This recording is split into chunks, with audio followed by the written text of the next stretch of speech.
Hey, this is Kevin, Big Bear Performance. I want to talk about rebound adjustments and compression adjustments on your shocks and also on the front forks.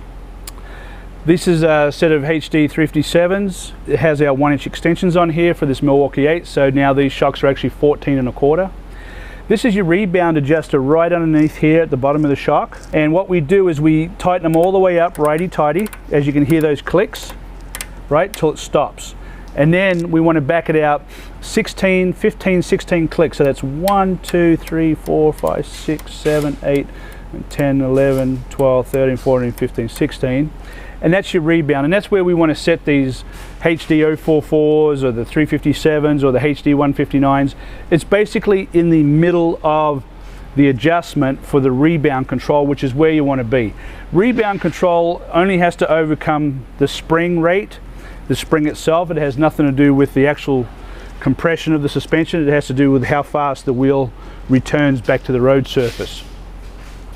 Now, compression is up here, and we want to do the same thing, righty-tighty, and then we want to back it out the middle of the adjustment, which is about 15 clicks. 1, 2, 3, and we back that out to 15 clicks, okay?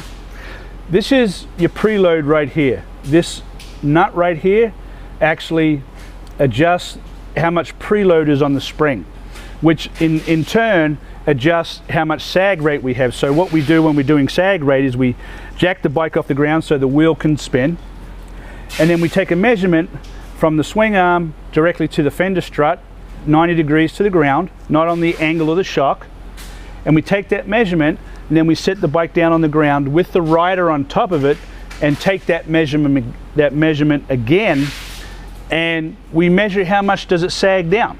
And once we have that measurement of how much it sags down, then we know what the sag rate is. And on the touring models, we want 20 millimeters of sag.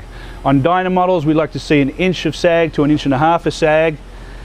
And this is pretty much how we measure the front end as well, except we measure along the fork on our front end because the ratio is 1:1, whereas on a rear shock, the ratio is not 1:1 unless this shock was standing straight up and down, then we could, but it doesn't. It's on an angle, so that it's a multiple. And that's how we do rebound and compression and sag rate on rear shocks. Now, on the right side of your forks, the right fork is going to be your rebound, and your left fork is for your compression. Now, here's the little metric 2.5 Allen millimeter wrench.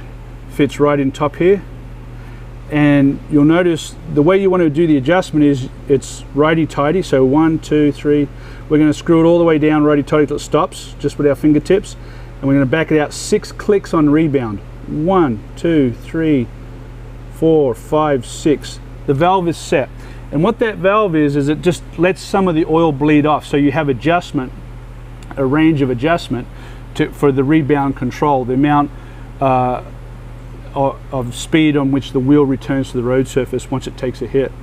It's very important. This silver hex right here, that's to actually add preload to the spring. Just like on the back, that's how you set your sag rate.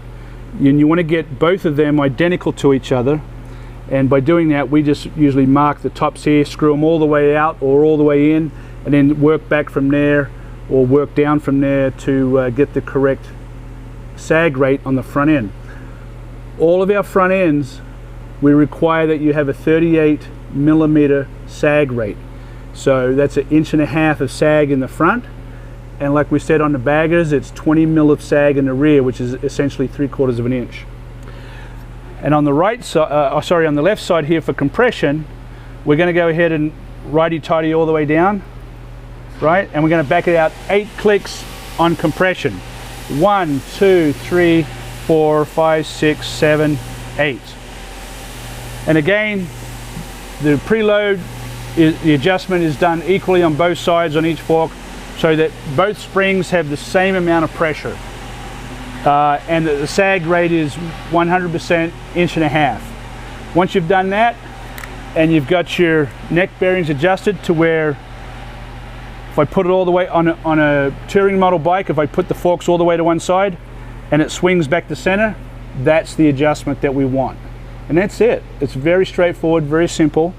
If you have questions, you can always get on the phone and call me. Appreciate it. Thanks for your time.